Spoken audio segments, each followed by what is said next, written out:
चलिए फिर अब आगे बढ़ते हैं। अब मुनियों ने जब लौटकर हिमवान को लग्न की पत्रिका सुनाई और विवाह का समय देखकर देवताओं को बुलावा भेजा, बोली सकल सुर सादर लीने सबहि जथोचित आसन दीने, बेदी वेद विधान समारी सुभग सुमंगल गावही नारी। सब देवताओं को आदर सम्मान के साथ बुलाया, सबको आसन दिया गया और सबको वेद की रीति से सजाई गई वेदी पर सुंदर स्त्रियों ने श्रेष्ठ मंगल गीत गाने के साथ में बैठाया। सिंहासन अति दिव्य सुहावा, जाय न बरन बिरंच बनावा, बैठ शिव विप्रन सिर नाई, हृदय सुमिर निज प्रभु रघुराई। और वेदिका पर बड़े अत्यंत सुंदर दिव्य सिंहासन पर, जिसकी की सुंदरता ऐसी है कि वर्णन भी नहीं कर सकते हम, इतनी सुंदर एक सिंहासन सजाया गया वेदिका पे, और उसको उस पर भगवान भोलेनाथ को बैठने के लिए कहा गया कि आप अब इस पर विराजमान होइए। ऐसा सिंहासन जो स्वयं ब्रह्मा ने बनाया था, ब्राह्मणों को सिर नवाकर और हृदय में अपने स्वामी रघुनाथ जी का स्मरण करके शिव भगवान उस सिंहासन पर बैठ गए। बहुर मुनीसन उमा बुलाई, कर सिंगार सखी ले आई, देख रूप सकल सुर मोहे, बरने छबि अस जग कवि कोहे। और मुनीश्वरों ने जब पार्वती जी को बुलाया, दुल्हन को बुलाया गया, दुल्हन जब आई श्रृंगार करने के बाद, तो उनका ऐसा स्वरूप था, इतना सुंदर स्वरूप जगदम्बा का, कि समस्त देवता उन्हें देखकर ही मोहित हो गए। संसार में कोई ऐसा नहीं है जो जगत जननी माता जगदम्बा की सुंदरता का वर्णन कर सके। तो तुलसीदास कहते हैं, जो सुंदरता को भी रचने वाली देवी सुंदरता की है जगदम्बा, उनकी सुंदरता का वर्णन करने में भला कौन सक्षम है। जगदम्बिका जाने भव भामा, सुरन मन ही मन कीन प्रणामा, सुंदरता मर्याद भवानी, जाय न टूटहु बदन बखानी। पार्वती जगदम्बा को सबकी जगत जननी जानकर, भगवान भोलेनाथ शिव की पत्नी जानकर सभी देवताओं ने मन ही मन प्रणाम किया। भवानी तो सुंदरता की सीमा है, सुंदरता को भी सुंदर करने वाली है, और करोड़ों मुखों से भी जिनकी शोभा का वर्णन नहीं कर सकते, ऐसी माता जगदम्बा जो अवर्णनीय सौंदर्य वाली हैं, उनको सबने मन ही मन प्रणाम किया। कोटिहु बदन नहीं बने बरनत, जग जननी शोभा महा, सकुचहि कहत श्रुति शेष सारद, मंद मति तुलसी कहा, छवि बखान मातु भवानी, गवनी मध्य मंडप शिव जहां, अवलोक सकहि न सकुच पति पद, कमल मनु मधुकर तहां। जगत जननी माता भवानी, उनकी इतनी अनुपम शोभा, जिसका करोड़ों मुखों से भी वर्णन हम नहीं कर सकते, वेद शेष और सरस्वती तक माता जगदम्बा की सुंदरता का वर्णन करने में संकोच कर जाएंगे, लजा जाएंगे। तो तुलसीदास जी कहते हैं, मैं मंदमती किस गिनती में हूँ, मैं कैसे माता भवानी की सुंदरता के वर्णन करने का साहस भी कर सकता हूँ। सुंदरता और शोभा की खान माता भवानी मंडप के बीच में जहाँ शिव थे वहां पहुंची।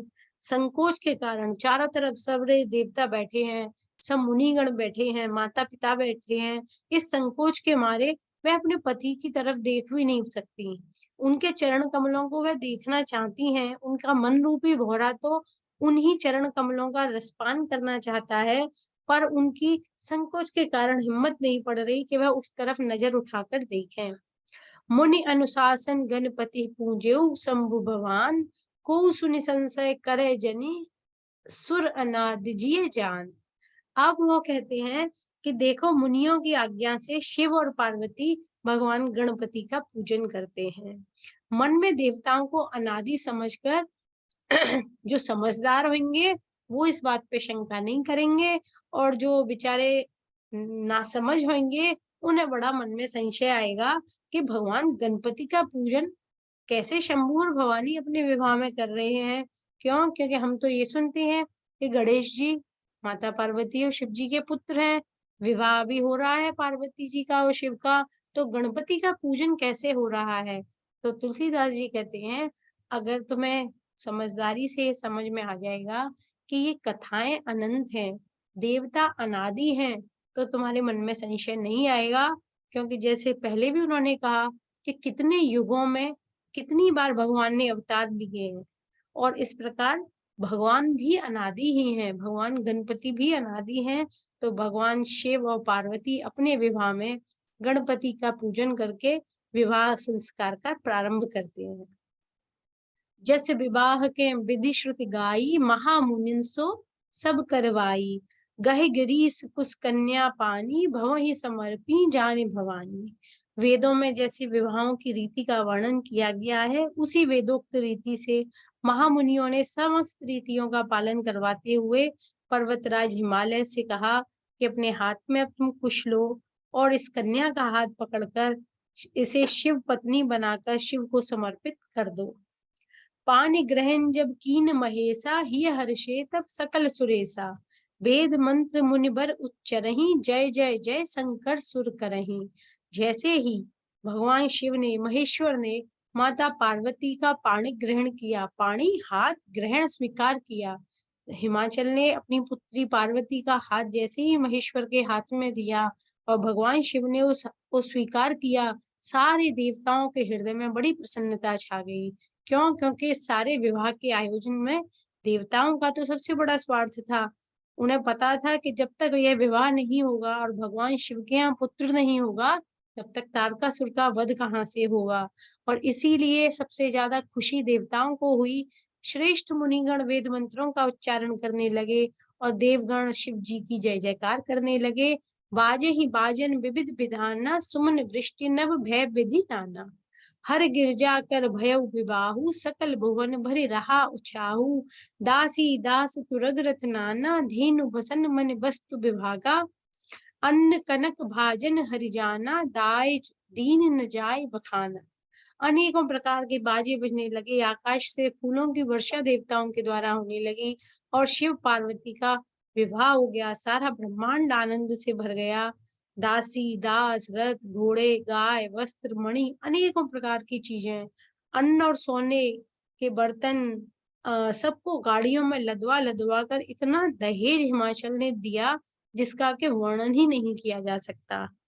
दाइज दियो बहु भांति पुनि कर जोरे, हिम भूधर कहो का देहु पूरन काम। शंकर चरण पंकज गहि रहो, शिव कृपा सागर ससुर कर संतोष। सब भांति कियो पुनि गहे पद पाथोज, मैना प्रेम परिपूरन हियो। बहुत प्रकार का दहेज देने के बाद में फिर हाथ जोड़कर हिमाचल ने कहा कि हे शंकर, आप तो पूर्ण काम है, मैं आपको कुछ नहीं दे सकता। क्यों? क्योंकि जिसको कोई कामना ही नहीं है, जिसको कोई लालसा ही नहीं है, उसकी आप कोई लालसा पूरी कहाँ से करेंगे।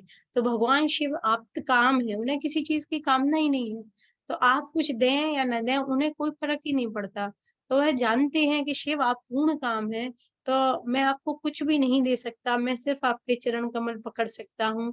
तो कृपा के सागर शिव भगवान ने अपने ससुर जी को सब प्रकार से उठाया और बड़े प्रेम पूर्ण हृदय से मैना ने भी शिव जी के चरण कमल पकड़े और उन्होंने भी प्रार्थना की, नाथ उमा मम प्राण सम, ग्रह किंकरी करेहु। क्षमेहु सकल अपराध अब, होए प्रसन्न बर देहु। हे नाथ, मेरी उमा मेरी बेटी ये मुझे मेरे प्राणों से भी अधिक प्रिय है। इसे आप अपने घर की किंकरी बनाइए, पर इसके सारे अपराधों को क्षमा करते रहिए। मैं आपसे यही वर मांगती हूँ, अगर प्रसन्न है तो मुझे यह वर दीजिए कि मेरी इस पुत्री पर, जो मुझे मेरे प्राणों से भी ज्यादा प्यारी है, आप इसके समस्त अपराधों को क्षमा देते रहेंगे। बहुविधि शंभु सास समुझाई, गवन भवन चरण सिरुनाई।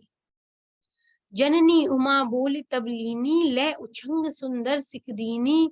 करेउ सदा शंकर पद पूजा, नारे धर्म पत देव न दूजा। बचन कहत भरे लोचन बारी, बहुरी लाए उर लीनी कुमारी।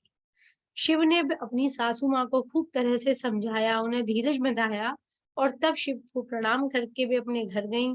माता ने अपनी पुत्री पार्वती को फिर से बुलाया और बारंबार प्यार करते हुए अपनी गोद में बैठाकर ये सुंदर सी सीख अपनी बेटी को दी कि हे पार्वती, अब मुझे भी समझ में आ गया है, तू तो सदाशिव के चरणों की ही पूजा करती रहना, वही तेरे पति परमेश्वर हैं। यही नारी का धर्म है कि पति ही उनके लिए देवता हैं। और इस प्रकार कहते कहते माता की आंखें आंसुओं से भर गईं। अपनी बेटी को अपनी छाती से चिपटा लिया और फिर वह बड़े दुख के साथ अपनी बेटी से कहने लगी कत विधि सृजी नारी जग माही, पराधीन सपने सुख नाही। भय अति प्रेम विकल महतारी, धीरज कीन कुसमय विचारी। फिर बोलती हैं बड़े दुख के साथ कि मेरी फूल जैसी बेटी, मेरे प्राणों से प्यारी बेटी, विधाता तूने जगत में स्त्री जाति को पैदा ही क्यों किया? क्यों? क्योंकि वह अपनी प्यारी बेटी को हमें दूसरे को देना पड़ता है, और जब भी किसी दूसरे के अधीन रहना पड़ता है तो कहीं सपने में भी सुख नहीं मिलता। ये कहते हुए उनकी माता फिर से बड़ी विकल हो गई। अपनी पुत्री के वियोग को विचार कर करके ही माता की विकलता बढ़ने लगी, और फिर उन्हें अचानक समय का ध्यान आया कि यह सही समय नहीं है, अब विदाई का समय है। तो माता ने जैसे-तैसे अपने मन को धैर्य दिया। पुनि पुनि मिलत परत गहि चरना, परम प्रेम कछु जाय न बरना। सब नारिन मिल भेंट भवानी, जाय जननी उर पुनि लपटानी। मैना बार-बार मिलती हैं और पार्वती माता के चरणों में फिर गिरकर भी रोने लगती हैं। कभी उन्हें लगता है ये मेरी बेटी है, कभी फिर नारद के वचन याद आते हैं, ये तो जगत जननी भवानी है, मैं कैसे इसके मोह में बार-बार आती हूँ। तो उन्हें समझ ही नहीं आ रहा, कभी गोद में बैठा के प्यार करने लगती हैं, कभी फिर जब ध्यान आता है कि ये जननी है, जगदम्बा है, तो उनके चरणों में गिर जाती हैं। और ये प्रेम ऐसा अटपटा है, ये प्रेम ऐसा गूढ़ है, गहन है, कि इसका वर्णन नहीं किया जा सकता। भवानी भी अपनी सब सहेलियों से मिलती हैं, सारी स्त्रियों से भेंट करती हैं, और फिर पुनः-पुनः जाकर माता के हृदय से लिपट कर रोने लगती हैं। जननी बहुर मिली चली, उचित आसीस सब काहू धई। फिर बिलोकति मातु तन, तब सखी लै सिब पहि गई। जाचक सकल संतोष शंकर, उमा सहित भवन चले। सब अमर हर्षे सुमन बरष, निसान नभ बाजे भले। माता पार्वती बारंबार माता से मिलती हैं, सबसे उन्हें आशीर्वाद मिलते हैं, और पार्वती फिर कर, मुड़-मुड़ कर, बार-बार अपनी माता को देखती जाती हैं। फिर थोड़ी देर में उनकी सखियाँ उन्हें भगवान शिव के पास लेके जाती हैं, और महादेव समस्त याचकों को संतुष्ट करते हैं, सबको यथा योग्य उपहार देते हैं, और सबसे विदा कराकर फिर पार्वती के साथ कैलाश की ओर चलते हैं। देवताओं की तरफ से पुष्प वृष्टि होती है, और आकाश में सुंदर नगाड़ों की ध्वनि बज रही है। चले संग हिमवंत तब, पहुँचा अवन अति हेत। विविध भांति परितोष करी, विदा कीन्ह वृषकेत।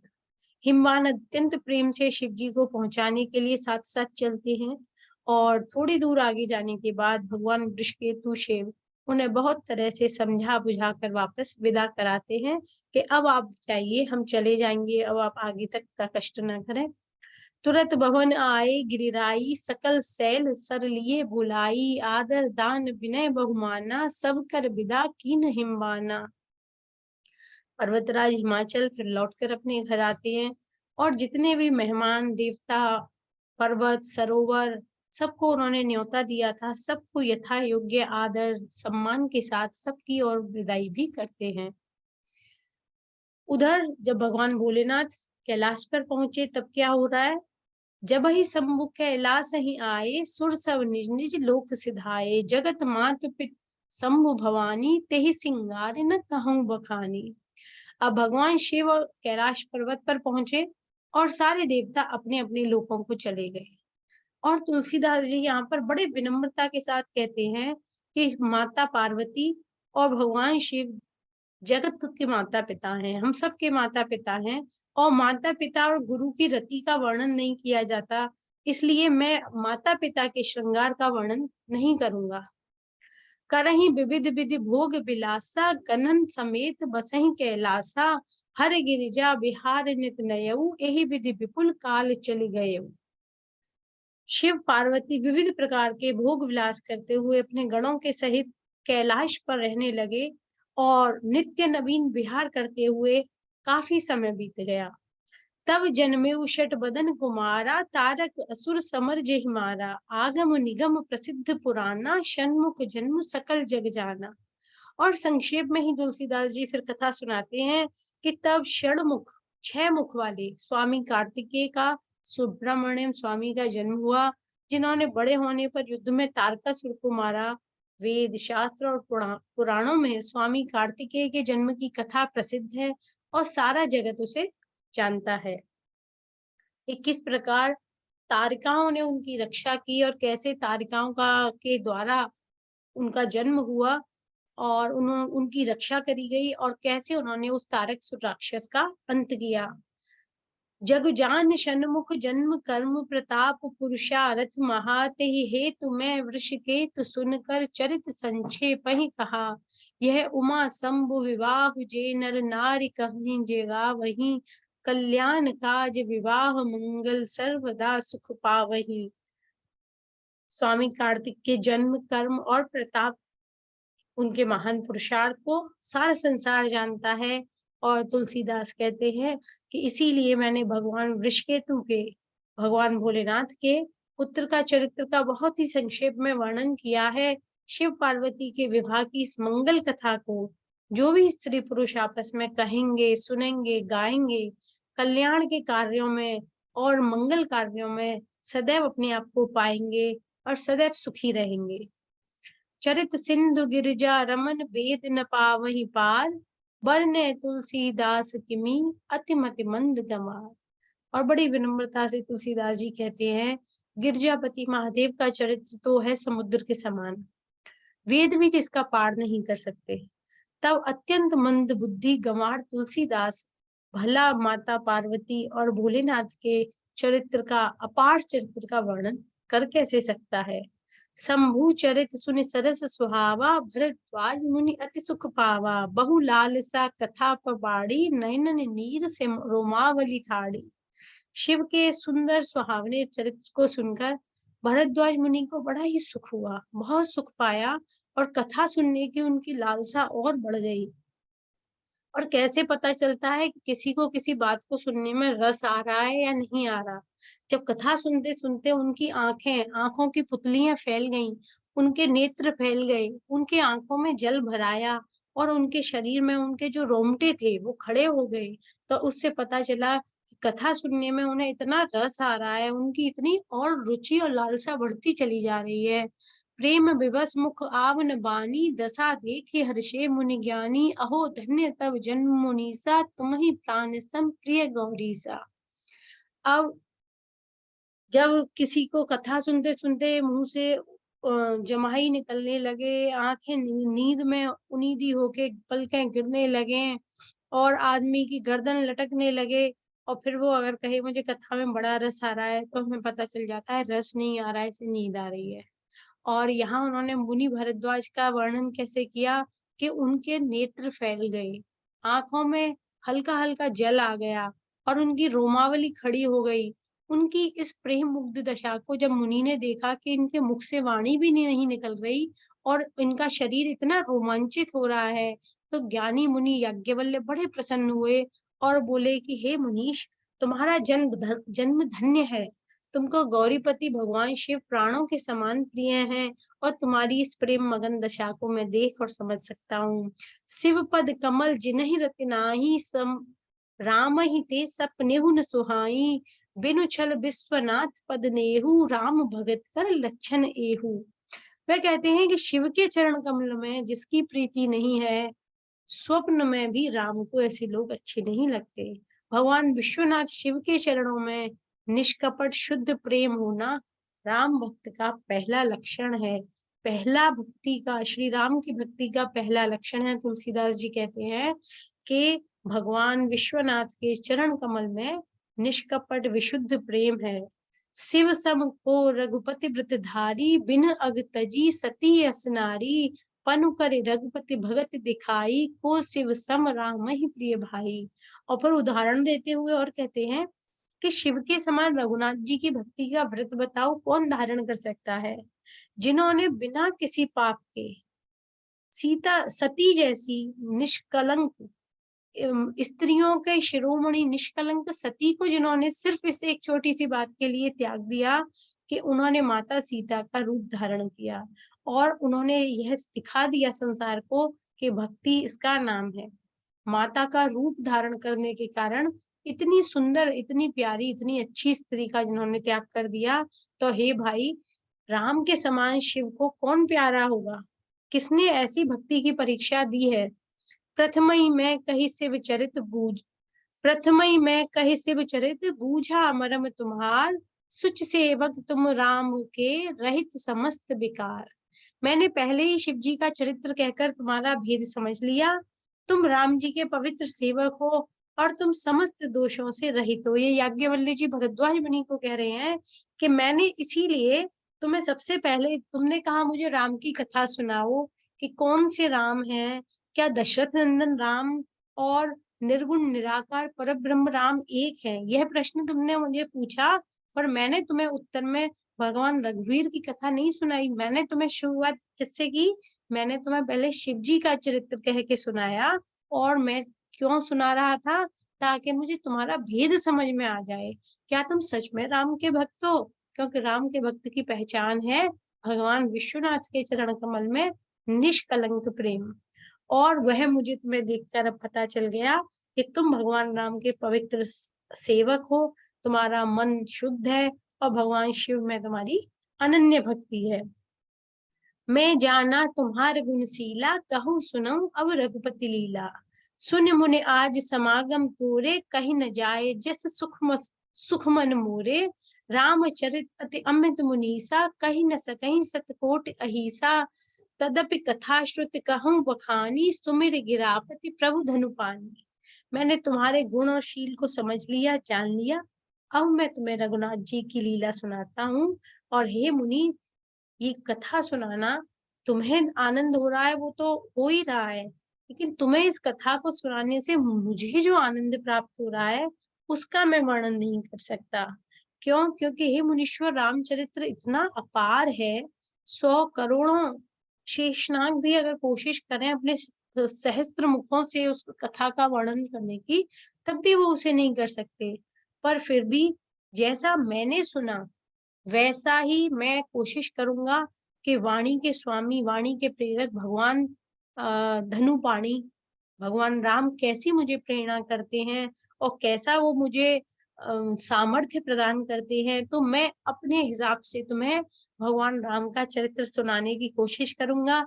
ऐसा कोई दावा नहीं है कि मैं सही सुना सकूं, क्योंकि वो उदाहरण देते हैं कि 100 करोड़ शेष नाग भी उस कथा को पूरी तरह नहीं सुना सकते। सारद दार नारे सम स्वामी, राम सूत्रधर अंतर जामी। जेहि पर कृपा करहि जनु जानी, कवि उर अचिर नचावहि बानी। सरस्वती जी क्या है? सरस्वती कठपुतली के समान है। और अंतर्यामी राम जी जो है, वो जो कठपुतली को नचाता है धागे को पीछे से पकड़कर, वो है। तो अगर कोई सोचे कि जिसम पे शारद की कृपा हो जाए, माता सरस्वती की कृपा हो जाएगी, उसी से काम चल जाएगा, तो कहते हैं कि सरस्वती भी बाहर से एक कठपुतली जैसी ही है और पीछे उस सरस्वती को भी नचाने वाला सूत्रधार तो श्री राम है। अपना भक्त जानकर जिस पर वह कृपा कर दे, जिस कवि पे भगवान राम की कृपा हो जाए, तो उनके हृदय के आंगन में तो सरस्वती जी अपने आप ही नाचने लगती हैं। क्यों? नचाने वाला कौन? श्री राम, वह सूत्रधार है। प्रणमउ सोई कृपाल रघुनाथा, वर्णउ बिसद तासु गुण गाथा। परम रम्य गिरिबर कैलासु, सदा जहां शिव उमा निवासु। उन्हीं कृपालु रघुनाथ जी को बारंबार प्रणाम करते हैं याज्ञवल्क्य जी, और कहते हैं कि उनके निर्मल गुणों की मैं अब तुम्हें कथा सुनाऊंगा। कैलाश पर्वतों में श्रेष्ठ और बहुत रमणीय है, और वहां पर माता पार्वती और शिव जी सदैव निवास करते हैं। और आगे की कथा में अब वे कहते हैं, सिद्ध तपोधन जोगी जन, सुर किन्नर मुनि वृंद। बसई तहां सुकृत सकल, सेव ही सुख शिव शिव सुख कंद। सिद्ध तपस्वी योगी गण देवता किन्नर और मुनियों के समूह उस पर्वत पर रहते हैं। किस पर्वत पर? कैलाश पर। वे सब बड़े पुण्यात्मा हैं और आनंद कंद महादेव की सेवा करते रहते हैं। हरिहर विमुख धर्म रति नाही, ते नर तह सपनेउ नहीं जाही। तेहि गिरि पर बट बिटप विशाला, नित नूतन सुंदर सब काला। और कैलाश पर जो भगवान विष्णु और महादेव से विमुख है और धर्म में जिसकी प्रीति नहीं है, वे लोग तो कितनी भी कोशिश कर ले, वे स्वप्न में भी उस एरिया में, उस स्थल पर नहीं जा सकते।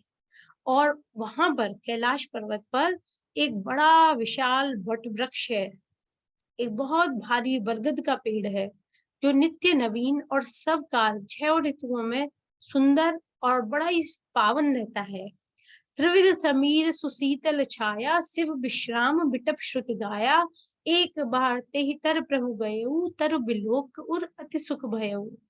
वहां पर बड़ी शीतल मंद सुगंध वायु बहती रहती है। उसकी छाया में बड़े शांति के साथ भगवान शिव विश्राम करते रहते हैं और वेदों में ये वट वृक्ष बड़ा प्रसिद्ध है। आगे कहते हैं कि एक बार प्रभु शिव उस वृक्ष के नीचे जब गए, उस वृक्ष को देखकर उनके मन में बड़ा आनंद हुआ। निज कर डार नागरि पुछाला, बैठे सहजई सिंह कृपाला। कुंद इंदु तर गौर शरीरा, भुज प्रलंब परिधन मुनि चीरा। अपने हाथ से अपना बागंबर बिछाया और कृपालु शिव वहां बड़ी शांति से बैठ गए। सफेद कुंद के पुष्प के समान, चंद्रमा और शंख के समान उनका गौरवर्ण शरीर, लंबी लंबी भुजाएं और मुनियों के से वलकल वस्त्र उन्होंने धारण किए हुए थे। तरुण अरुण अम्बुज समचरना, नथ तुत्य भगत हृदय तम हरना। भुजग भूत भूषण त्रिपुरारी, आनन सरद चंद छबिहारी। और उनके चरण जो तरुण अरुण अम्बुज समचरना, पूरी तरह खिले हुए लाल कमल के समान उनके चरण, और उस पर उनके नखों की ज्योति भक्तों के हृदय के अंधकार को हरण करने वाली थी। सर्प और भस्म उनके आभूषण थे। और त्रिपुरारी कहते हैं क्योंकि उन्होंने त्रिपुर नाम के असुर का नाश किया था। तो त्रिपुरारी भगवान शिव का मुख उस वक्त पूर्णिमा के चंद्रमा की शोभा को भी हरण करने वाला था। जटा मुकुट सुर सरित सिर, लोचन नलिन विशाल। नीलकंठ लावण्य निधि, सोह बाल विदुभाल। उनके सिर पर जटाओं का मुकुट और माता गंगा शोभायमान थी। कमल के समान बड़े बड़े नेत्र थे, नीला कंठ, और वह सुंदरता के धाम लग रहे थे। उनके मस्तक पर द्वितीय का चंद्रमा सुशोभित था। बैठे सोह काम रिपु कैसे, धरे शरीर शांत रसु जैसे। पार्वती भल अवसर जानी, गई शंभु पहि मातु भवानी। कामदेव के शत्रु भगवान शिव वहां पर बैठकर ऐसे सुंदर प्रतीत हो रहे थे, मानो साक्षात नवरसों में जो शांत रस है वही वपु धारण करके बैठ गया है। शांति का मूर्तिमान स्वरूप भगवान शिव।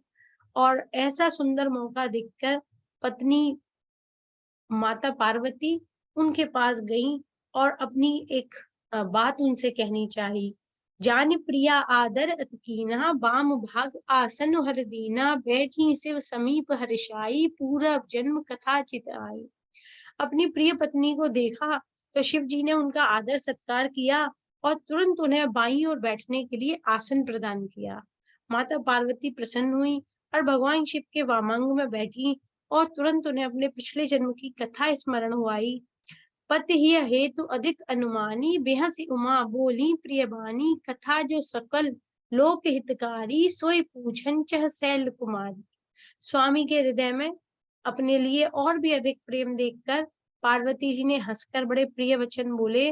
और याज्ञवल्क्य ऋषि कहते हैं कि यह कथा जो सबके हित के लिए है, सबका हित ही करना चाहती हैं माता पार्वती, तो सबके हित के लिए माता पार्वती उस कथा को भगवान शिव से कहलवाना चाहती हैं, तो अपना प्रश्न बनाकर उसे लेके आई हैं। अब इसके आगे का हम अगले रविवार में करेंगे। तो तब तक के लिए